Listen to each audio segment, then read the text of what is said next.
ओम शन्नो मित्रः शं वरुणः शन्नो भवत्वर्यमा शन्न इंद्रो बृहस्पतिः शन्नो विष्णुरुक्रमः।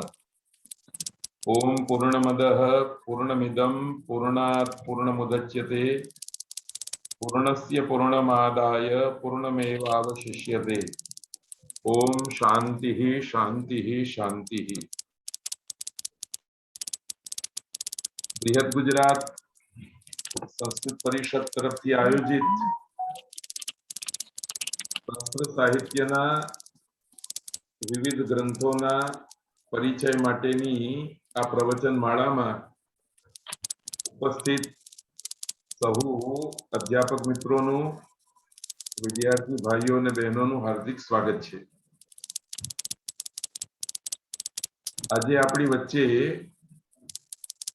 સરકારી વિનયન કોલેજ થરાદથી પ્રોફેસર ડોક્ટર આનંદ કુમારજી ઉપસ્થિત છે।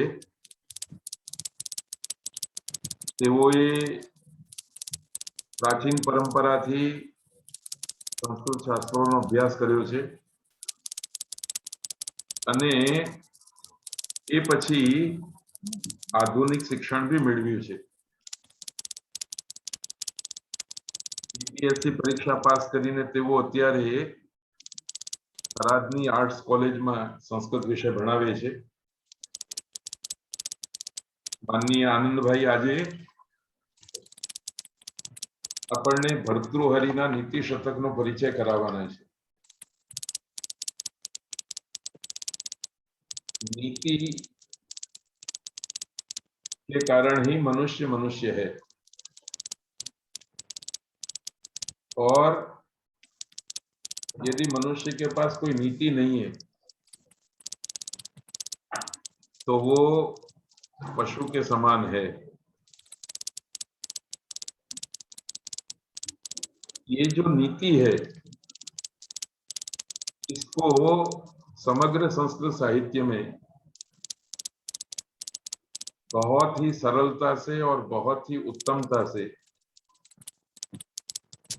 यदि किसी ने प्रस्तुत किया है तो वो भर्तृहरि है। इसलिए भी भर्तृहरि को प्रणाम करते हैं, उनका स्मरण करते हैं और इस परिचय माला में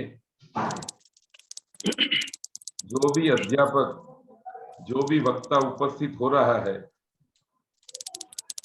वो उन कृतियों का परिचय कराते हुए साक्षात ग्रंथकार के रूप में उपस्थित हो रहा है। कल श्री विष्णु प्रसाद जी ने स्वप्न वासव दत्तम का परिचय कराया।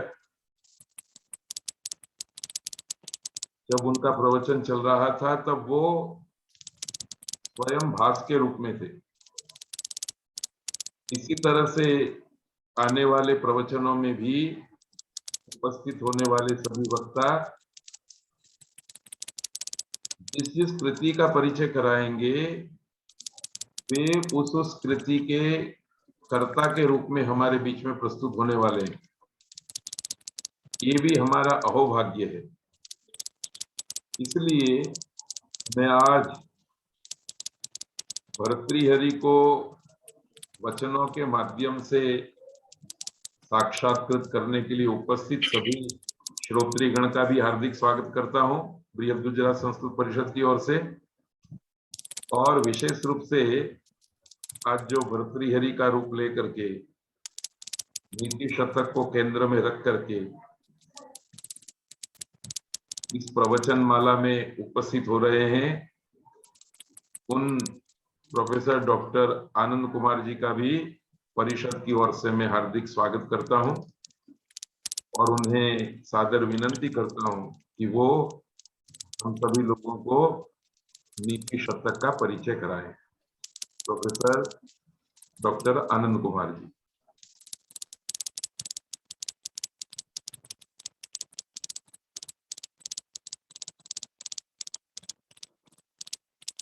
बहुत बहुत आभार आचार्य जी। ओम यां मेधां देवगणाः पितरश्च उपासते तया मामद्य मेधया अग्ने मेधाविनं कुरु। ॐ विश्वानि देव सवितर्दुरितानि परासुव यद्भद्रं तन्न आसुव। आचार्य जी मारी बात संभळाय છે? हाँ जी, अच्छी तरह से सुनाई दे रही है, बोलिए बोलिए। श्री बृहद गुजरात संस्कृत परिषद अहमदाबाद द्वारा आयोजित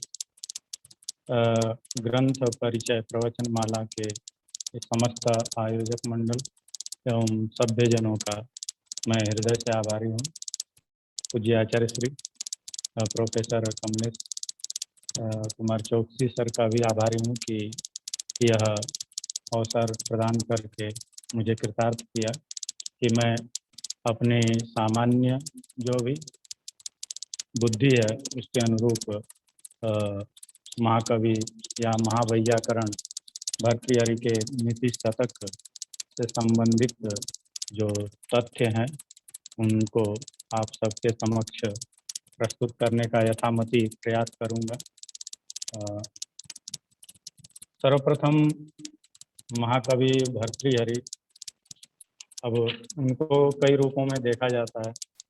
एक तो वाक्यपदीय ऐसा ग्रंथ है जिस पे मेरा शोध कार्य भी था, जिसके कारण तो एक वैयाकरण की दृष्टि से, दार्शनिक दृष्टि से जो वाक्यपदीय की रचना की है और जो चाहे वो नीति शतक हो, वैराग्य शतक हो या श्रृंगार शतक हो, इनमें जो अलग अलग विषयों को लेकर के विभिन्न प्रकार के, और केवल जब हम अध्ययन करते हैं तो उस ग्रंथ की गूढ़ता को और उसके तथ्य को समझ में आता है कि कितना शब्दों को और उस तथ्य को, जो तथ्य हैं उन तथ्यों को कवि किस प्रकार से उन शब्दों में पिरो देता, और केवल दो दो शब्दों में आगे आने वाली पंक्तियों में और उनके विषय में बहुत सारी भर्तृहरि के जीवन से संबंधित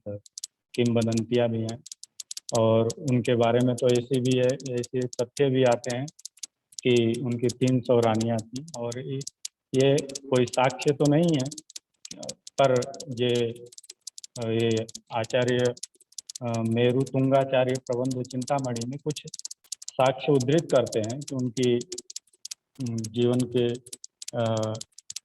एक उज्जैनी चंद्रगुप्त नामक ब्राह्मण थे उज्जैनी के, उनके 4 वर्णों की एक एक पत्नियां थी, और ब्राह्मण पत्नी जो थी ब्राह्मणी से बररुचि नामक पुत्र हुए। क्षत्रिय वर्ण की पत्नी जो थी चंद्रगुप्त की, भानुमति से विक्रमार्क। वैश्य वर्ण की पत्नी भाग्यवती से भट्टी, और शूद्र वर्ण की पत्नी सिंधुमती से भर्तृहरि का जन्म हुआ। और ये जो विक्रमांक वो राजा बने, भट्टी उनके मुख्यमंत्री बने, और भर्तृहरि विद्याभ्यास के पूर्ण करके कवि बने और अनेक ग्रंथों की उन्होंने रचना की। ये थोड़ा सा तथ्य। और एक सिंह जो चीनी यात्री है वो भी उनको अपने साक्ष्य में उद्धृत करते हैं, और धर्मपाल जो बौद्ध आचार्य हुए तो वो उनके समकालीन उन्होंने माना है। और लगभग भर्तृहरि जब हम लोग शोध लिखते हैं, कोई भी लोग लेख लिखते हैं, तो उसमें अलग अलग प्रकार से तथ्य सामने आते हैं कि वहाँ पे कई सारे भर्तृहरि की, एक सन्यासी भर्तृहरि है, एक राजा भर्तृहरि है, एक कवि भर्तृहरि। तो क्या होता है कि जब कोई साक्ष्य या ऐतिह्य उपलब्ध नहीं हो तो कुछ भी कहना कठिन हो जाता है कि इनमें से कौन भर्तृहरि है। और लगभग भर्तृहरि के नाम से जो ग्रंथ हैं मुख्य रूप से नीति शतक, श्रृंगार शतक, वैराग्य शतक, ये तो है ही हैं। उनकी मुख्य कृति जिसके कारण प्रसिद्ध अभी भी वो व्याकरण के अंदर दर्शन शास्त्र के रूप दर्शन के व्याकरण दर्शन के रूप में विख्यात हैं, तो वाक्यपदीय ग्रंथ। और महाभाष्य दीपिका, महाभाष्य पर उन्होंने टीका लिखी वो। और जब हम एक टीकाकार जब लिखता है तो उसमें बहुत सारे तथ्य सामने आते हैं और वो पंक्तियां सामान्य लगती हैं, पर बहुत गूढ़ तथ्य उसमें निहित होता है। यहाँ पर जो शतककार भर्तृहरि हैं कि व्याकरणकार भर्तृहरि हैं या पिंगलापति भर्तृहरि हैं, जो किंवदंती के आधार पर कि उन्होंने एक मुनि ने उनको एक फल दिया और वो अपने पत्नी से प्यार करते थे, पत्नी को दिया, और पत्नी ने अपने मंत्री से स्नेह करती थी, उसको दिया, और मंत्री जो है किसी वारंगना से स्नेह करता था, उसको दिया, और वारंगना जो है अपने राजा से प्रेम करती थी कि राजा अमर हो जाए। तो इस तरह से वहाँ पर धिक ताम च तम च मदनम इमाम च माम च, इस तरह से एक नीति शतक में भी आता है।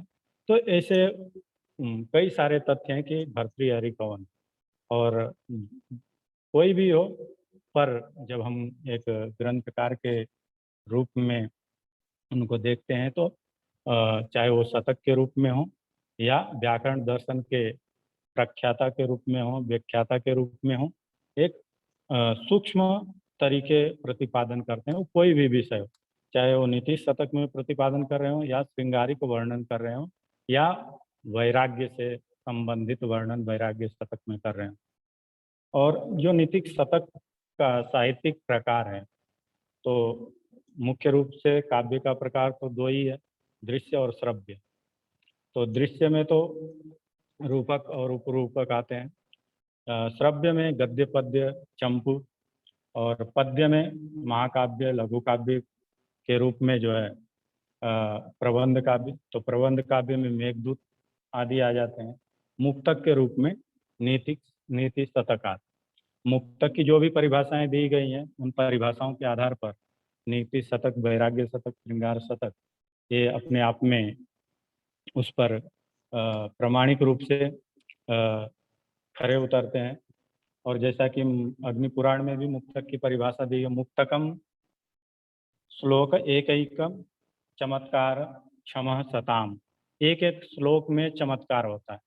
कई बार ऐसा होता है जैसे अध्ययन करते समय कि जो शतक तो नाम है, पर 100 से 110 जितने श्लोक हैं, पर क्या होता है कि उन श्लोकों के अंदर में ऐसे ऐसे गूढ़ विषय दाक्षिण्यम स्वजने, बस दाक्षिण्यम स्वजने, इतने इतने शब्दों में कि स्वजने दाक्षिण्यम, कि जो स्वजन है अपने लोग हैं उनके प्रति उदारता। फिर दूसरी लाइन में दूसरा भाव आ जाता है, दूसरा अर्थ आ जाता है। तो इतना शब्दों को एक तरीके से कोई ऐसा भी कहा जा सकता है कि शब्द का मर्मज्ञ जो होगा वही जो है इस तरीके का प्रतिपादन कर सकता है। तो यहाँ पर मुक्तकम श्लोक एक चमत्कार क्षमा सताम की जो अग्नि पुराण ने परिभाषा दी कि एक एक श्लोक, जो चाहे वो 100 श्लोक हो या 110 श्लोक, एक एक श्लोक की महत्ता होती है। उसमें जो विषय वस्तु होती है एक श्लोक में अलग होगी, दूसरे में अलग होगी, तीसरे में अलग होगी, चौथे में। 100 श्लोक या 110 जितने भी श्लोक होंगे उनमें अलग अलग विषयों का समावेश होता है। और आचार्य अभिनवगुप्त भी लोचन टीका में मुक्तक की परिभाषा देते हैं कि मुक्तकम अन्येन अलिंगितम, कि मुक्तक उसको कहा जा सकता है कि जो एक श्लोक है वो दूसरे से अलिंगितम, दूसरे से संबंधित नहीं होता, अपितु एक में एक विषय होगा, दूसरे में दूसरा विषय होगा, तीसरे में तीसरा विषय होगा, इस तरीके से चलता है। और शब्दकल्प द्रुम कोश में भी इसी तरह की परिभाषा आती है कि बिना कृतम विरहितम व्यवच्छिन्नम विशेषितम भिन्न स्याद अर्थ निर्व्यूहे मुक्तम यो वाति शोभिन, कि वो बिना कृतम विरहितम व्यवच्छिन्नम विशेषितम, कि वो एकला ही एक ही होगा और वो विशेष प्रकार का उसमें वर्णन होगा। और स्याद अर्थ निर्व्यूहे मुक्तम यो वाति शोभिन, कि वो इस प्रकार से अर्थ को कहेगा निर्व्यूह मुक्तम, कि वो मुक्त अर्थ को कहेगा और किसी प्रकार से उसमें सारे के सारे अर्थ उसमें शोभायमान होते हैं। इसी प्रकार से उसमें जो है पूर्वापर से संबंधित नहीं होता है, जैसे कि एक श्लोक दूसरे श्लोक से कई बार महाकाव्यों में संबंधित होते हैं, तो उस तरीके से उसमें नहीं होता है। मेघदूतम में गीति काव्यों में भी पहला श्लोक दूसरे श्लोक से और पूरा का पूरा जो काव्य है गीति काव्य वो संबंधित होते हैं, श्लोक जितने भी होते हैं। पर इसमें पूर्व पहले वाला और अपर बाद वाला श्लोक एक दूसरे से व्यवच्छिन्न रहते हैं, अलग अलग रहते हैं। फिर इसमें जो है श्लोक में जो अर्थ होता है वो चमत्कारपूर्ण होता है, चाहे वो सज्जन की प्रशंसा से संबंधित हो या मूर्खों की निंदा से संबंधित हो या धन यश वैभव गुण दरिद्रता का वर्णन हो, तो उसी को एक ही गुण को लेकर के एक श्लोक में उसका वर्णन होता है। फिर कहते हैं कि उसमें ध्वनि के द्वारा रस निरूपण, अब जैसे लांगुल चालनम अधश्चरणावपातम भूमौ निपत्य वदनो दरद इस तरीके से इसमें जो है जो एक श्वान का वर्णन है, कुत्ते का वर्णन है, वो एक ऐसा लगता है कि स्वाभाविक चित्रण कर रहा हो कभी, और वो स्वाभाविक चित्रण वो क्या क्या करता है, ये जैसे ही अपने स्वामी को देखता है तो पूंछ हिलाता है, वैसे हाव भाव करने लगे, तो वैसे ही शब्द लांगुल चालनम अधस चरणावपातम, कि वो उनके अपने स्वामी के चरणों में गिर जाता है। भूमौ निपत्य बदनो दर दर्शनम च, और भूमि पर गिर करके अपने सभी शरीर के अंगों को दिखाने लगे। तो ऐसा कवि वहाँ पे, अब जिसको पता होगा वही इस तरीके का वर्णन वहाँ पे करता। और प्रत्येक श्लोक अर्थबोध में स्वयं संपूर्ण होता है। इसका भाव ये हुआ कि एक श्लोक जो होगा वो पूरे अर्थ को देगा, नहीं कि दो तीन श्लोक मिल करके एक अर्थ को देंगे, अपितु वो पूरे के पूरे अर्थ को वहाँ पे प्रदान करते। मुक्तक के प्रकार भी हैं, शुद्ध चित्र कथाश्रित संविधान क्षम आख्यान आश्रित, तो शुद्ध के अंदर में कथा आदि का वर्णन नहीं होता है, मात्र केवल वस्तु परिस्थिति का निरूपण होता है। चित्र में चित्रात्मकता के रूप में वर्णन करते हैं। कथाश्रित इसके अंदर जो प्राचीन कथाओं को लेकर के श्लोकों के द्वारा वर्णन किया जाता है। संविधानोक्षम इसके अंदर जो है जीवन से संबंधित कोई कथा प्रसंग को लेकर के वर्णन किया जाता है। आख्यान ये होता है कि पौराणिक या महाभारत में जो आख्यान हैं उनको लेकर के इसमें वर्णन किया जाता है। तो इस प्रकार से जो आचार्य राजशेखर हैं काव्य मीमांसा में मुक्तक के 5 प्रकार का वर्णन करते हैं। और मुक्तक के अलग अलग आचार्य जो इस मुक्तक परंपरा में हैं, कुछ आचार्य जैसे कि सुभाषित रत्नकोश विद्याधर का है, सदुक्ति कर्णामृत श्रीधर दास जी का है, सुक्ति मुक्तावली जल्लण, सुभाषित सुधानिधि विद्याधर विद्याकर हैं, सुभाषित सुधानिधि सायण सारंगधर पद्धति सारंगधर द्वारा लिखी गई है, सुभाषितावली वल्लभ देव। तो एक ऐसा नहीं हो सकता है कि केवल सामान्य परंपरा हो, अपितु एक बहुत विस्तृत और लंबी परंपरा है मुक्तक की भी। और जहाँ तक भारतीय लौकिक संस्कृत की हम लोग चर्चा करते हैं, उनमें मुक्तकों का अपना एक विशेष स्थान और महत्व है। और केवल लघु काव्य के रूप में ही नहीं, अपितु एक एक श्लोक, और चाहे वो नीति, तो आचार्य जी चर्चा कर रहे थे शुरुआत में कि नीति के बिना जीवन सार्थक नहीं हो सकता है। और कोई भी कार्य हो सब जगह नीति की आवश्यकता होती है। नियते इति नीति, कि हमें चलना है, कहीं भी जाना है तो कोई ना कोई, यदि रास्ते पे चलना है, राजमार्ग पे चलना है, तो उसके जो नियम होंगे उसके अकॉर्डिंग ही चलना पड़ेगा। ये नहीं कि लेफ्ट में चलना है तो हम राइट में चलने, या राइट में चलना है तो लेफ्ट में चलना। वो जो नियम नीति है उसके अकॉर्डिंग ही चलना पड़ता है। तो यहाँ पर जो एक नीतिक शतक जो है 100 प्रकार कहिए या 100 से अधिक जो एक चलने के या व्यवहार में जीवन को अपनाने के, तो सर्वप्रथम मैं जिस प्रकार से मंगलाचरण किया गया था, तो आचार्य भर्तृहरि जो मंगलाचरण कई पांडुलिपियों में मिलता है या नहीं मिलता है, पर क्या होता है कि कई जो पुस्तकें होती हैं उनमें ये श्लोक नहीं प्राप्त होता है, कई में प्राप्त होता है। तो शुरुआत में जिस प्रकार का वो मंगलाचरण उद्धृत करते हैं, ऐसा इससे प्रतीत होता है कि वाक्य पदीय जो पहली कारिका है, अनादि निधनम ब्रह्म शब्द तत्व मेदक्षरम विवर्तते अर्थ भावेन प्रक्रिया जगतो यत्। तो उसका कुछ न कुछ असर या इसका उस पर कुछ असर इस तरीके का मेरे को थोड़ा सा लगा, क्योंकि जैसा वर्णन करते हैं कि दिक् कालाद्य नमच्छिन्न अनंत चिन्मात्र मूर्तये स्वानुभूत्येकमानाय नमः शांताय तेजसे।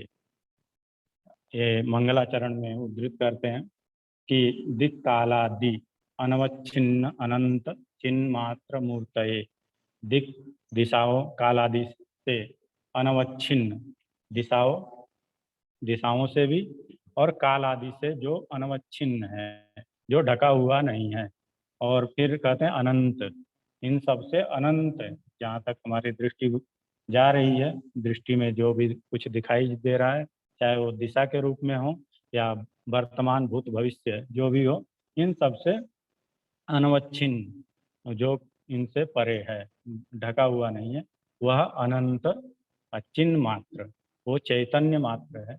और मूर्त है, और जब चेतन मात्र है तो ऐसे मूर्ति जो चेतन स्वरूप है, ऐसे स्वानुभूते कमाना है, केवल स्व अपनी अनुभूति में जिसको हम अनुभव कर सकते हैं। और फिर कहते हैं शांताय, शांत स्वरूप उस ईश्वर को, उस ब्रह्म को, और तेजस से, तेजस स्वरूप नमः, नमस्कार करते हैं। और यही लगभग जब शब्द ब्रह्म की वाक्य पदीय के ब्रह्म कांड में करते हैं, तो ब्रह्म शब्द तत्वम यदक्षरम, और वही उसी का जो है वो अलग अलग रूपों में कि कहाँ नित्य है, कैसे दिशाएं हैं, किस किस रूप में वो शब्दार्थ का संबंध है, वहाँ पे वर्णन करते हैं वाक्य पदीय। तो इस प्रकार से जब हम भर्तृहरि को कि स्वाभाविक रूप से, अब जैसे हम अलग अलग विषयों को लेंगे तो यहाँ पर विषय भी अलग अलग हैं, उनको जो है मैं समय के अनुरूप समेटने का प्रयास करूँगा कि मुक्तक के रूप में चाहे वो सज्जनों की प्रशंसा कर रहे हों या दुर्जनों की निंदा, तो निंदा भी इस प्रकार से कर रहे हैं, या मैत्री की महिमा का वर्णन कर रहे हैं, या भाग्य या कर्म का वर्णन कर रहे हैं, दुर्जनों की निंदा कर रहे हैं, विद्या की प्रशंसा कर रहे हैं, धीर पुरुष का सद्गुणों का वर्णन कर रहे हैं।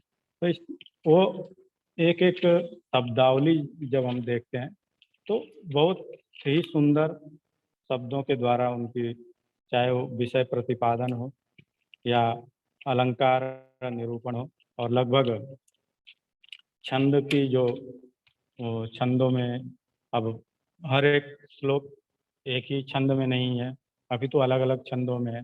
और शार्दुल विक्रीडित जो छंद है उनका बहुत प्रिय छंद, और लगभग 28 श्लोक जो हैं वो शार्दुल विक्रीडित छंद में वर्णित करते हैं। और इसके अतिरिक्त जो छंद हैं, हारिणी, मालिनी, उपजाति, आर्या, शिखरणी, अनुष्टुप आदि छंदों का यथास्थान प्रयोग करते हैं। और एक जिस प्रकार से हम अपने जीवन में, चाहे वो कोई भी हो, उसके जीवन में कोई ना कोई मित्र होता है, और मित्र कैसा होना चाहिए, आचार्य भर्तृहरि की दृष्टि में वो कहते हैं, श्लोक इस प्रकार से है, पापान निवारयति यो जयते हिताय, गुह्यम निगूहति गुणान प्रकटीकरोति, आपत्गतं च न जहाति ददाति काले, तन्मित्र लक्षणमिदं प्रवदन्ति संतः। अब संतः से अपनी बात कह दी है कि संत जो महापुरुष लोग हैं वो सन्मित्र लक्षणम इदम प्रवदन्ति। अब क्या होता है कि मित्र क्या करता है कि पापान निवारयेत। अब एक मित्र का कर्तव्य है कि वो अपने मित्र को पापों से दूर करे, पर आजकल के परिवेश में जैसा होता है तो वो वैसे ही मित्र को, अब ये भी कह सकते हैं कि जिस प्रमाण में उसकी बुद्धि है उस प्रकार से वो उस अपने मित्र को सलाह देता है। तो यहाँ पर सीधा कह रहे हैं कि पापन निवारयति, मित्र ऐसा हो कि वो पापों से दूर करे। और हिताय योजयते, हित जहाँ पे अपने मित्र का शुभ हो, कल्याण हो, उसमें उसको नियुक्त करे। ये नहीं कि पाप में नियुक्त करे, पापान निवारयति, पापों से तो दूर करे और कल्याण में नियुक्त करे।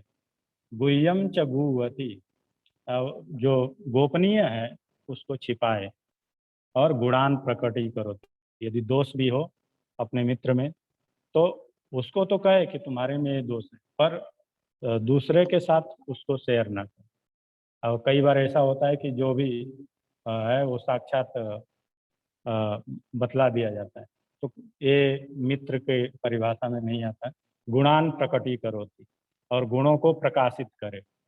आपत गतम च न जहाती, विपत्तियों में ऐसा कई बार देखा जाता है कि जब अ, सुख हो, समृद्धि हो तो सभी मित्र बन जाते हैं, और विपत्ति काल हो तो उसमें दूर भाग जाते हैं। तो यहाँ पर भर्तृहरि कहते हैं आपदगतम च न जहाती, विपत्ति आने पर भी जो अपने मित्र को छोड़ता नहीं है। ददाति काले, समय समय पर उसका सहयोग करता रहता है। सन्मित्र लक्षणम इदम प्रवदन्ति संत, जो महापुरुष लोग हैं वो, जो भी मित्र है वो इस प्रकार का कार्य करता है तो उस एक मित्र का लक्षण है। एक और इसमें श्लोक उद्धृत करते हैं कि क्षीरेणात्मगतो दक्का ये ही गुणा दत्ता पुरा ते खिला, क्षीरे तापमवेक्षतेन पैसा स्वात्मा कृशान उतः, गन्तुं पावकमुन्मनस्तदभवत् दृष्ट्वा तु मित्रापदं, युक्तं तेन जलेन साम्यति सतां मैत्री पुनस्त्वीदृशी। क्षीरेण आत्म गतोदका ये ही गुणा पुराते अखिला दत्ता, कि ये होता है कि दूध के साथ पानी तो रहता ही, तो अब पानी जल रहा है, जब हम उसको गर्म करते हैं तो यहाँ पर इस तरीके से कभी एक वर्णन कर रहे हैं कि क्षीरे तापम अवेक्षतेन पैसा स्वात्म कृशान होता है, कि अपने आप को दूध को बचाने के लिए पैसा स्वात्मा कृशान होता, अपने आप को आहूत कर देता है। गंतुम पावकम उन मनस्तद अभवत दृष्टवा तु मित्रापदम, कि अब दूध जो है, अब पानी अग्नि से जो है दूध गर्म हो रहा है, और कभी इस तरीके से कल्पना कर रहा है कि अब दूध गर्म होते होते पानी उड़ रहा है, और उड़ते उड़ते जो है दृष्टवा तो मित्रापदम, अब दूध उसको कह रहा है कि ऐसी विपत्ति में, हे मित्र, मैं कुछ तुम्हारी रक्षा नहीं कर पा रहा हूँ। युक्तम तेन जलेन साम्यति सताम मैत्री पुनस्त्रीदृशी, कितना विकट परिस्थिति आ रही है कि वो दूध बच रहा है, पर पानी जो है वाष्प के रूप में उड़ता चला जाता है। और यही इसी को कह रहे हैं कि युक्तम तेन जलेन साम्यति सताम मैत्री पुनस्त्रीदृशी, कि कितनी विपरीत परिस्थितियां हैं। आग उसको जला रही है और वाष्प के रूप में दूध का तो रक्षण कर रहा है, पर अपना विनाश हो रहा है, पर मित्र का रक्षा हो रही है। और यही मित्रता जो है भगवान श्री कृष्ण और सुदामा के जीवन में देखने को मिलती है। और व्यवहारिक जीवन में ऐसे मित्र प्राप्त करना भी दुर्लभ ही होता है। अब मिल जाए तो ये हमारा हम सब का सौभाग्य होता है, क्योंकि हमारे दुख में दुखी, चाहे वो पति पत्नी के तरीके से भी हो सकते हैं, पारिवारिक जीवन में भी, और किसी भी रूप में हो सकते हैं। तो इस तरीके का जो वर्णन कवि करते हैं वो निश्चित रूप से ये तो एक कहिए कि जैसे हम लोग भात पकाते हैं और उसमें से एक चावल उठा करके चेक करते हैं कि पका कि नहीं, और भर्तृहरि के शतक से कुछ वैसे ही बिंदुओं को, सार को चुनने का प्रयास मैं यथामति करने का प्रयास किया हूँ। और ऐसे ही जब सत्संगति की महिमा का वर्णन करते हैं, सत्संगति के बारे में, तो यहाँ पर भी कहते हैं कि सत्संगति कैसी हो और संगति से लाभ क्या है। तो सीधा यहाँ पर श्लोक उद्धृत करते हैं, क्योंकि अब कई सारे विषयों का वर्णन कवि कर रहा है, अलग अलग श्लोकों में वर्णन कर रहा है। यदि एक ही विषय को लेकर के चर्चा करते तो दूसरे जगह के विषय अधिक आ जाते, इसलिए मैं थोड़ा संक्षेप में कुछ तथ्यों को लाने का प्रयास कर रहा हूँ। तो यहाँ पर कहते हैं कि संगति जाड्यम धियो हरति सिंचति वाची सत्यम मानोन्नतिम दिशति पापम अपाकरोति चेतः प्रसादयति दीक्षु तनोति कीर्तिम सत्संगति कथय किम न करोति पुंसाम। कि सत्संगति कथय किम न करोति पुंसाम, पुंसाम मानस શું શું નહીં કરે છે, એટલે કે સંગતિથી બધું થઈ જાય છે। तो यहाँ पर जाड्यम धियो हरति, धिय जाड्यम हरति, कि जड़ता, बुद्धि की जो जड़ता है उसको हर लेती है संगति। फिर कहते हैं कि वाणी में सत्यम सिंचति, जो वाणी है केवल माधुर्य नहीं अपितु सत्य में वाणी, वो संगति के कारण। अब दुष्ट की संगति में जाएगा तो दुष्टता वाली व्यवहार को सीखे। सज्जनों, अब संगति शब्द ही सताम संगति, सज्जनों की संगति में, ये नहीं कि दुष्टों की संगति। तो इसीलिए भर्तृहरि यहाँ पर श्लोकों में निर्देश कर रहे हैं कि सज्जनों की संगति क्या करती है कि बुद्धि की जड़ता हर लेती है, और सज्जनों की संगति से ही उसके वाणी में, या कहिए कि वाणी जो बोली जा रही है उसमें सच्चाई आ जाती है, या इतना वो संगति का प्रभाव हो जाता है कि वो झूठ नहीं बोल सकता है, कि झूठ बोलूंगा तो इसका प्रभाव मेरे मन में अलग अलग प्रकार से उसका दुष्प्रभाव होने लग जाएगा। मैं फिर सोचूंगा कि ये हो गया, ये क्यों हो रहा है, क्यों मैंने झूठ बोला, ये अलग अलग चीजें आने से। मानोन्नतिम दिशति पापम अपा करोति, मान सम्मान संगति के कारण जो है वो बढ़ना शुरू हो जाता है। और पापम अपा करो, जो हमें अज्ञानतावश, कोई भूलवश, अविद्यावश हमें जानकारी नहीं मिल पाती, तो संगति के कारण हमें बहुत सारी जानकारी अनायास ही मिल जाती है, और हम उस पाप जो मन में आता है, तो कई बार हम लोग सत्संग में बैठे रहते हैं और प्रवचन सुने, और प्रवचन सुनते ही वो समस्या का समाधान हो जाता है और हम कई सारे दुर्गुणों से बच जाते हैं। तो संगति पाप को भी दूर करती है। और फिर जब हमारे मन में किसी प्रकार का ईर्ष्या, द्वेष और दुष्टता का भाव या अलग विचार नहीं होते हैं, अलग लोभ लालच इत्यादि के, तो निश्चित रूप से चेतः प्रसादयति, फिर संगति क्या करती है कि हमारे चित्त को प्रसन्न कर देती है, अने दिक्षु तनोति कीर्ति, और चारों दिशाओं में जो संगति के प्रभाव के कारण वो दिशाओं में हमारी कीर्ति फैलने लग जाती है। सत्संगति कथय किम न करोति पुंसाम, कि वो संगति जो है मनुष्य की क्या क्या नहीं कर देती है। अपितु संगति के कारण ही जो गुरुओं की संगति, सच्चे गुरुओं की संगति मिल जाती है, तो एक सामान्य व्यक्ति भी महान बन जाता है।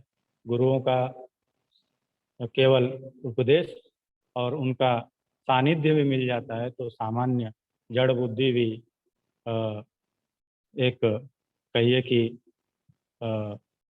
उच्च स्तरीय चिंतक बन जाता है। ऐसे बहुत सारे उदाहरण हमारे जीवन में हैं। और फिर एक और उदाहरण कहते हैं कि संसर्गतो जायते, कि संतप्ताय से संस्थितस्य पयसो नामापि न जायते, मुक्ताकारतया तदेव नलिनी पत्र स्थितम राजते, स्वात्याम सागर सुक्ति मध्य पतितम तन्मौक्तिकम राजते, प्रायेणा अधमध्यम उत्तम गुणा संसर्गतो जायते। अब संसर्गतो, अब हम कि पानी एक ही है, और जब गर्म लोहे पे पड़ता है तो उसका नामो निशान मिट जाता है, कुछ वाष्प के रूप में एकदम, चाहे वो तवे पे पड़े या किसी पर भी पड़े, नामो पी न जाए तो उसका नामो निशान मिट जाता है। मुक्ताकारतया तदेव नलिनी पत्र स्थितम राजते, कि कमलिनी में जब वही पानी जो है पहुंच जाता है तो मौक्तिक के रूप में सुशोभित होता है। अब यहाँ अलग अलग स्तर की बातें कर रहा है, पर वो पानी एक ही है। स्वात्याम सागर सुक्ति मध्य पतितम तन मौक्तिकम राजते, वही स्वाति नक्षत्र में सुक्ति मध्य पतितम सीपी के मुंह में चला जाता है तो वही मणि मौक्तिक के रूप में सुशोभित होने लग जाता है। अब एक तो समाप्त हो गया, एक कमलिनी में सुशोभित हो गया, एक सीपी में आने के बाद वो मोती बन गया। तो फिर कह रहे हैं प्रायण अधम मध्यम उत्तम गुणा संसर्गतो जायते। अब क्या है कि अधम व्यक्ति का संसर्ग लिया तो वो नाश कर देगा, मध्यम का लिया तो थोड़ा कम नाश करेगा, उत्तम का लिया तो उत्थान कर देगा। और ये यहाँ पर कहने का भाव यही है कि अधम मध्यम उत्तम गुणा, कोई उत्तम व्यक्ति है तो उसके संसर्ग से उत्तम बन जाएगा, अधम मध्यम है तो मध्यम बन जाएगा, और अधम है तो अधम बनेगा। पर संसर्ग तो जायते, संसर्ग से जो है ये सब व्यक्ति जो है बनता है, बिगड़ता है या उत्थान को प्राप्त कर लेता है। तो आचार्य भर्तृहरि इस प्रकार से जो है एक सत्संगति की महिमा को वर्णित करते हैं। इसी प्रकार से एक उत्तम पुरुष कौन है, नहीं तो प्रारभ्यते इस तरह का श्लोक आ रहा है, तो इसी से थोड़ा सा रिलेटेड संबंधित है, इसलिए इसको उद्धृत करना चाह रहा था। तो प्रारभ्यते न खलु विघ्न भयेन नीचै, प्रारभ्य विघ्न विहिता विरमन्ति मध्या, विघ्नै पुनः पुनः प्रतिहन्यमानः, प्रारभ्य चोत्तम जना न परित्यजन्ति। कोई भी कार्य हो और सभी व्यक्ति अलग अलग प्रकार से चिंतन करते हैं और उसको करने का प्रयास भी करते हैं और करते भी हैं। कुछ व्यक्ति ऐसे होते हैं कि प्रारभ्यते न खलु विघ्न भय न नीचे, कुछ लोग निम्न पुरुष जो हैं जिनको अभी अधम का कह दिया है, तो यहाँ पर कह रहे हैं कि नीचे निम्न पुरुष विघ्नों के कारण विघ्न आ जाएंगे और अलग अलग प्रकार से विघ्न आएंगे, तो उस काम को प्रारंभ ही नहीं करते हैं, शुरू ही नहीं करते हैं। फिर कहते हैं प्रारब्ध। अब दूसरे लोग मध्यम वाले जो हैं प्रारंभ तो कर देते हैं, पर क्या करते हैं कि उसको विघ्न आने शुरू होते हैं तो बीच में ही छोड़ देते हैं, तो उनको मध्यम पुरुष कहा कि मध्यमा प्रारब्ध विघ्न विहिता विरमन्ति। वो विघ्नों के आने पर मध्यम वर्ग के जो लोग होते हैं वो वहीं पे विराम ले लेते हैं, छोड़ देते हैं।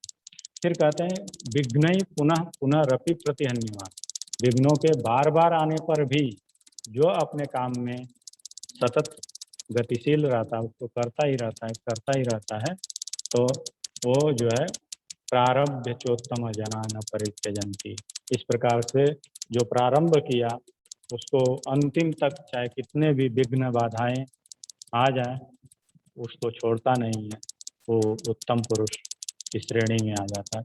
इस प्रकार से हम सभी को भर्तृहरि की दृष्टि में जो है उत्तम पुरुष बनने का प्रयास करना चाहिए, चाहे वो कोई भी क्षेत्र हो।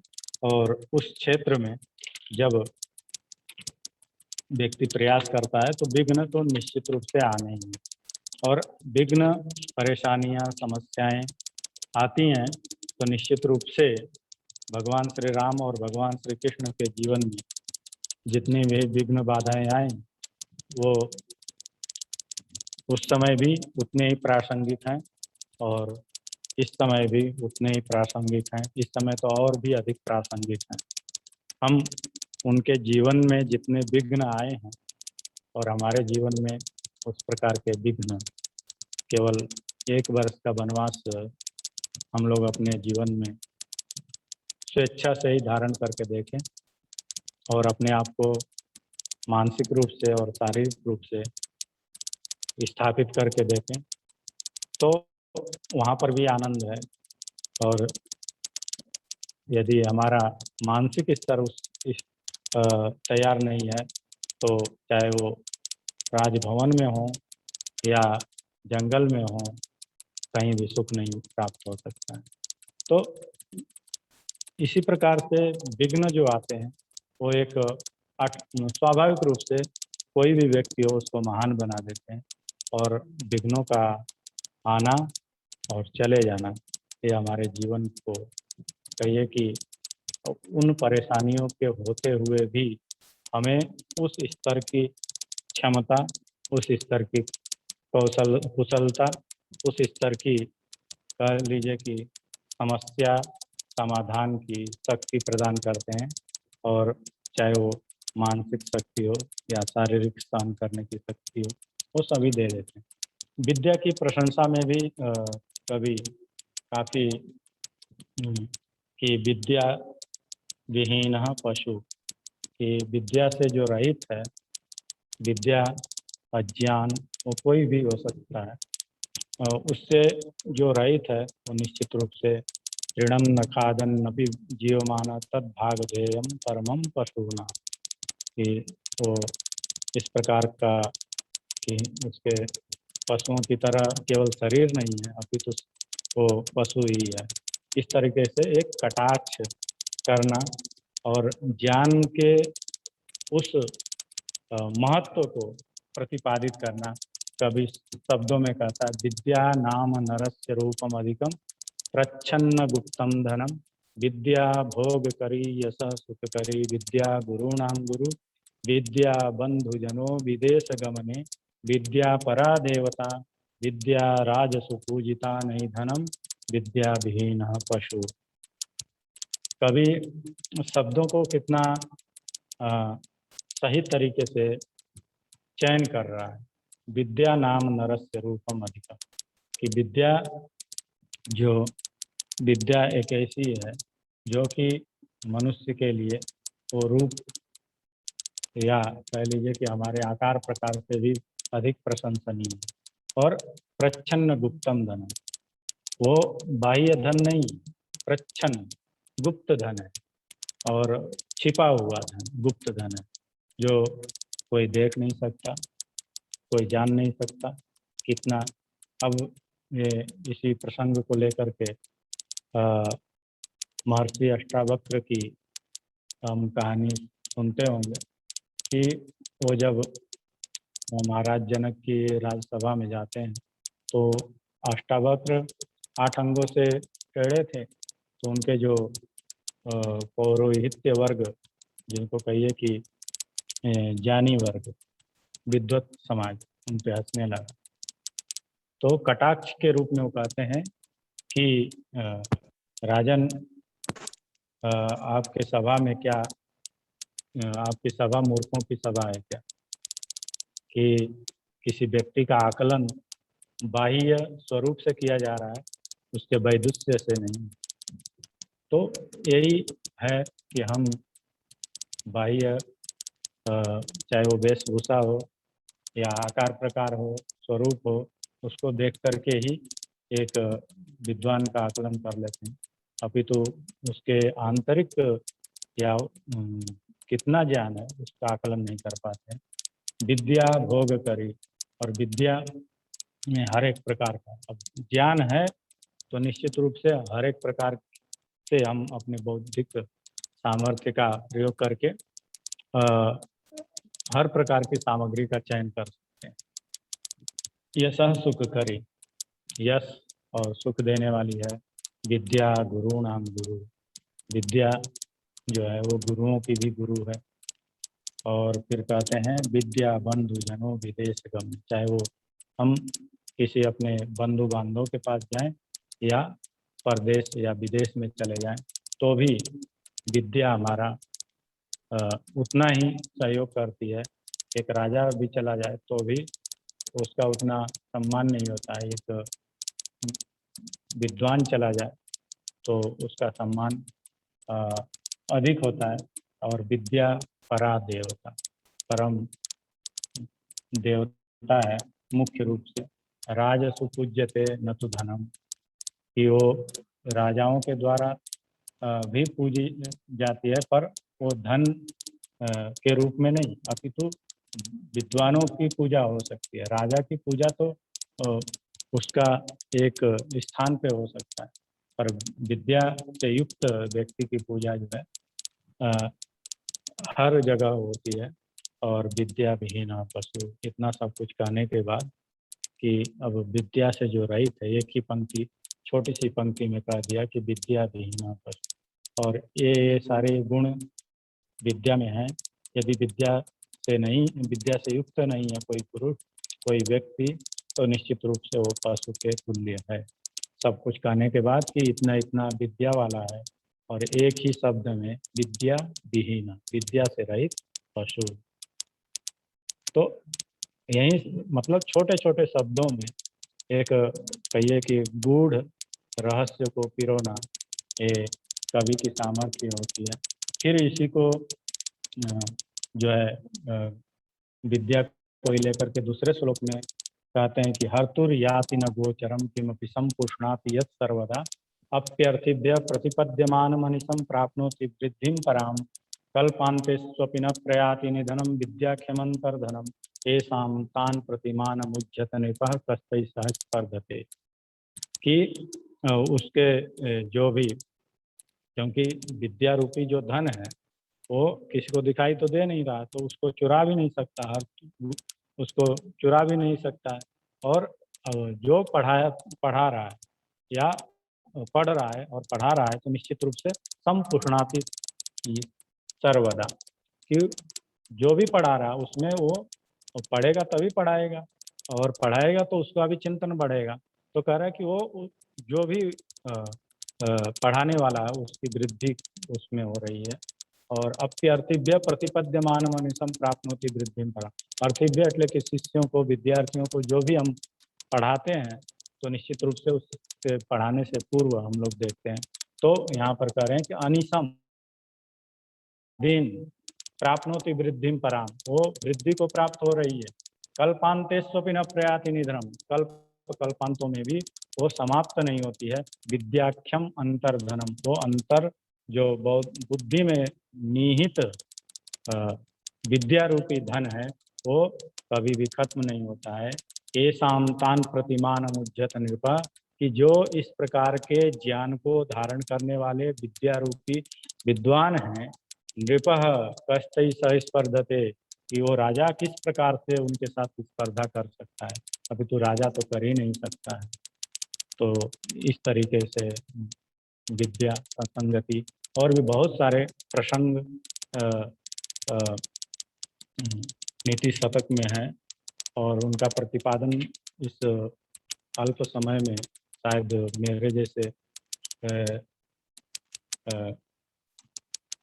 कहिए कि प्रतिपादन करना मैं थोड़ा समर्थ हूँ। फिर भी एक दो श्लोक जो हैं उनको, क्योंकि भाग्य और कर्म को भी लेकर के है और धन को लेकर के भी है।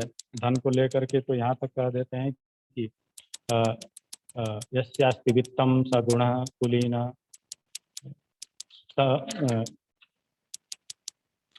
कि जिसके पास धन है वही कुलीन है, वही धनी है, वही विद्यावान है। सर्वे गुणः कांचनम आश्रयन्ते, सभी गुण जो है धन का ही आश्रय लेते हैं आज की परिस्थितियों में देखें। और आजकल की परिस्थितियाँ, वो जो जितना धनवान है उतना ही उसकी पहुँच है। और एक श्लोक जो है, जो हमारी न्याय व्यवस्था है, कहिए कि निंदन्तु नीति निपुणाः यदि वा स्तुवन्तु लक्ष्मी समाविशतु गच्छतु वा यथेष्टम् अद्यैव वा मरणमस्तु युगान्तरे वा न्यायात् पथ प्रविचलन्ति पदम न धीरा। वैसे तो धीर पुरुष है कि धीर पुरुष कोई भी कितनी भी निंदा करे, अब जैसे कि हाथी जा रहा है, कुत्ते भौंक रहे हैं, और कोई कितना भी कुछ भी कहता रहे, पर उस पे उसके बात का असर नहीं। तो यहाँ पर इस प्रकार से भी चिंतन किया जा सकता है कि निंदन्तु नीति निपुणा, नीति सुनिपुणा, नीति में निपुण जो विद्वज्जन है वो निंदा करें, यदि वास्तवंतु या उसकी स्तुति करें। जो धीर पुरुष है उस पर कोई फर्क पड़ने वाला नहीं, जो उसे करना है सही है वो करेगा। लक्ष्मी समाविशतु गच्छतु वा यथेष्टम, कि लक्ष्मी धन संपत्ति आए या चली जाए। आजकल तो संपत्ति आते ही अच्छे अच्छे व्यक्ति का जो है मानस भ्रमित हो जाता है, चाहे वो कोई भी जिसको मिल रहा है वो दिग्भ्रमित हो ही जाता है, चाहे वो नेता से लेकर के न्यायालय हो या ऊपर से नीचे तक, जो भी एस से लेकर के टी डी ई जितने भी हैं। तो अब लक्ष्मी है ही ऐसी चीज, और उसको देखने पर जो है वो लोभ आ ही जाता है। और इतना ये लोभ जिसको नहीं आता है तो यहाँ पर कह रहे हैं कि लक्ष्मी समाविशतु गच्छतु वा यथेष्टम अद्यैव वा मरणमस्तु युगांतरे वा, या धन मिले या न मिले, आज ही मृत्यु होती हो तो आज हो जाए, और युगांतरे वा युग युगों के बाद में हो। न्यायात पथ, जो न्याय का रास्ता है, न्याय का पर चलने का जो एक दृढ़ संकल्प है, प्रविचलन्ति पदम न धीराः, धीर पुरुष या कहिए कि ज्ञानी पुरुष या विवेकशील पुरुष उस अपने न्याय के पथ से कभी भी विचलित नहीं होते हैं। ऐसा महाकवि भर्तृहरि और भी भाग्य और कर्म को लेकर के विस्तार में चर्चा करनी थी, और धन की प्रशंसा को लेकर के भी करनी, और उदारता आदि गुणों को लेकर के, और जैसे कि पुत्र कौन है, यह प्रणयेत सुचरितई पित्रम सपुत्र, और कलत्र कौन है, और मित्र कौन है, मित्र की चर्चा हमने की थी। और फिर कहते हैं कि ये मिलते किसी पुण्यशाली को है। तो यहाँ पर यह प्रणयेत सुचरितई पितरम सपुत्र, पुत्र संतति कौन है, जो अपने चरित्र से, अपने आचरण से, व्यवहार से माँ बाप को जो है, मम्मी पापा माता पिता को प्रसन्न करे, उनको आनंद दे व्यवहार से। अब व्यवहार जब इस प्रकार का होगा तो स्वेच्छा से माता पिता वो जो भी कहेंगे वो सफल होगा। और उसी को वैदिक संस्कृति में पितृयज्ञ बोल देते हैं, और उसी को जो है आशीर्वाद बोल देते हैं। और वही जो है हमें वो सकारात्मक पॉजिटिव जो कहिए कि माता पिता से मिलती है, जब माता पिता प्रसन्न होते हैं। और फिर कहते हैं यद भर्तुरेव हितमिच्छति तत्कलत्रम, कि कलत्रम यहाँ पर पत्नी के लिए कहा गया है, कि अपने पति का हित जो चाह रही है वही पत्नी है। और मित्र को कहते हैं कि तन मित्रम आपदि सुखे च समक्रियम, कि सुख हो या दुख हो या आपत्ति विपत्ति जो भी हो, चाहे सुख की घड़ी हो या दुख की हो, परेशानी की विपत्ति की भी हो, वो उसमें समक्रिय समान भाव से उस मित्रता को निभाने वाला हो। और एतत् त्रयम जगति पुण्य कृतो लभन्ते, हम जो भी ये सब प्राप्त करते हैं, चाहे पुत्र प्राप्त करें, चाहे पत्नी प्राप्त करें, चाहे मित्र प्राप्त करें, और भी बहुत सारी चीजें, सेवक इत्यादि प्राप्त करते हैं, भाई बहन प्राप्त करते हैं, ये सभी पूर्व सुकृतों का परिणाम होता है। इस प्रकार से लगभग समय पूरा हो रहा है और अलग अलग विषयों को यहाँ पर दुर्जन मूर्खता की अज्ञ सुखतरम आराध्य, इस तरह से शुरुआत में ही मूर्खों का वर्णन है कि बहुत यत्नतः पीड़यन, उनको कितना भी कर लो वो अपनी मूर्खता को छोड़ नहीं। इस प्रकार से अलग अलग गुणों की अलग अलग चाहे वो सज्जन हो, दुर्जन हो, महात्मा हो, और अलग अलग गुणों की शूरता, वीरता, धीरता और विद्या, यश, राजा, सबके गुणों की चर्चा भर्तृहरि नीति शतक नामक मुक्तक काव्य में यथास्थान 100 श्लोकों में उनको कहिए कि माला में पिरो दिया है। कुछ पुष्प आप सबके समक्ष सार रूप में प्रस्तुत करने का यथामति प्रयास करने किया हूँ। कितना मैं उसमें सफल हुआ वो आप सभी पर छोड़ता हूँ। और अंत में श्री बृहद गुजरात संस्कृत परिषद अहमदाबाद द्वारा जो यह पूरा प्रवचन माला कवियों के कृतियों का परिचय के लिए रखा गया है, उन सभी के प्रति, चाहे वो प्रधान श्री हो, मंत्री श्री हो, कोषाध्यक्ष, कुलपति श्री, अन्य समस्त पदाधिकारीगण के प्रति आभार व्यक्त करता हूं कि ऐसे समय में जहां किसी के पास समय नहीं है और अपने प्राचीन ग्रंथों के प्रति एक चिंतन मनन श्रवण करने का सौभाग्य दिया है, उन सभी श्री बृहद गुजरात संस्कृत परिषद के समस्त पदाधिकारी गणों का मैं हृदय से आभार व्यक्त करता हूं और धन्यवाद ज्ञापित करता हूं। और इसके साथ ही साथ मैं पूज्य श्री चरण प्रोफेसर आचार्य कमलेश चौकसी जी का भी वंदन करता हूं, जिसके कारण जिनके आशीर्वाद स्वरूप मैं इस प्रवचन माला में अपने आप को जुड़ने का और सहभागी बनने का एक अवसर प्राप्त हुआ। इन्हीं शब्दों के साथ मैं अपने वाणी को विराम देता हूँ। पुनः एक बार आप सभी का हृदय से, समस्त श्रोतृवृंद का और समस्त आयोजक वृंद का पुनः आभार एवं धन्यवाद। ओम शांति। बहुत बहुत धन्यवाद आनंद भाई। आपे નીતિ શતકના વચનોનો રસાસ્વાદ બી કરાવ્યો, ભર્તૃહરિનો પરિચય બી આપ્યો। આજે આ વ્યાખ્યાનમાં જે શ્રોતૃવર્ગ ઉપસ્થિત છે એમાંથી મોટા ભાગે આપણા વિદ્યાર્થીઓ છે, કેટલાક અધ્યાપકો બી છે। એમને એક નાનકડું ગૃહ કાર્ય સોંપીને આભાર વ્યક્ત કરીને આપણે આ કાર્યક્રમ પૂરો કરીશું। નીતિ શતકને આ દૃષ્ટિએ બી જોવા જેવું છે કે એ આપણને કથા બીજ આપે છે। નીતિ શતકમાંથી કથાનું બીજ લઈને, એક બીજ લઈને શતસહ અને સહસ્રસહ કથાઓ આપણે લખી શકીએ છીએ, વિચારી શકીએ છીએ, કલ્પી શકીએ છીએ। દાખલા તરીકે નીતિ શતકના એક શ્લોકમાં કહ્યું કે ભાઈ દૂધની અંદર જળ મળ્યું, દેવતાઓએ બહુ પ્રયત્ન કર્યો પણ છૂટું પાડવાનું શક્ય બન્યું નહીં। આવી જ એક બીજી પ્રસિદ્ધ વાત છે કે ટોલિયો માણસ તાળના ઝાડ નીચે જઈને બેઠો અને તાળનું ફળ એના માથા ઉપર ભટકાયું અને મરી ગયો।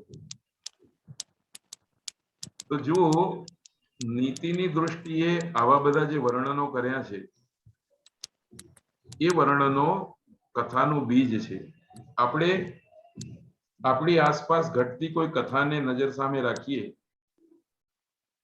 અને એ નિરીક્ષણ કરવાનો પ્રયત્ન કરીએ કે બે ભેગી થઈ ગયેલી વસ્તુઓ કેટલાય લોકોએ છૂટા પાડવાનો પ્રયત્ન કર્યો પણ પણ એ પ્રયત્નમાં સફળ થયા નહીં.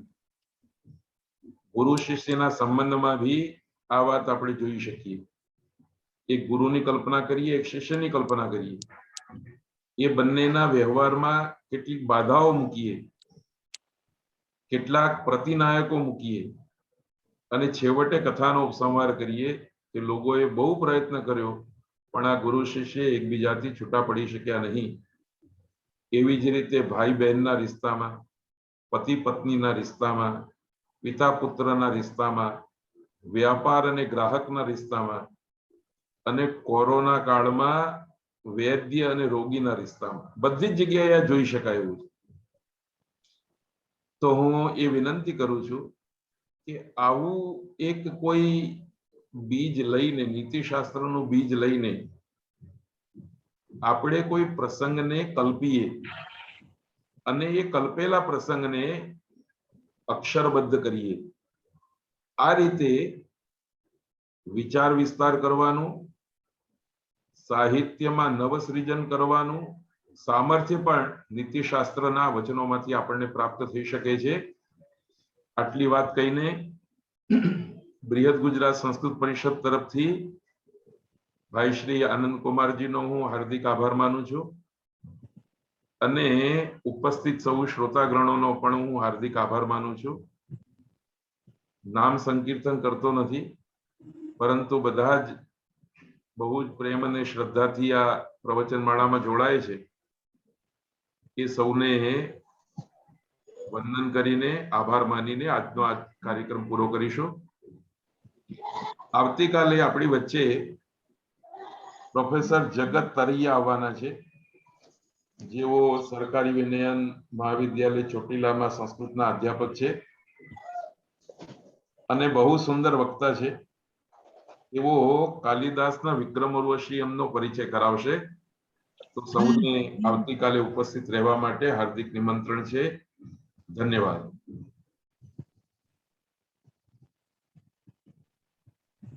જશુબેન, કઈ કહેવું હતું તમારે?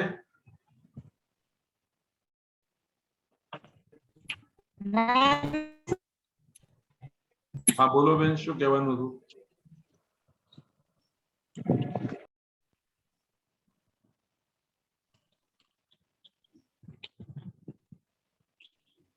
ભલે, તો આપ સૌથી વિદાય લઈએ, કાર્યક્રમ પૂરો કરીએ છીએ. ધન્યવાદ. કાલે મળીશું. નમસ્કાર.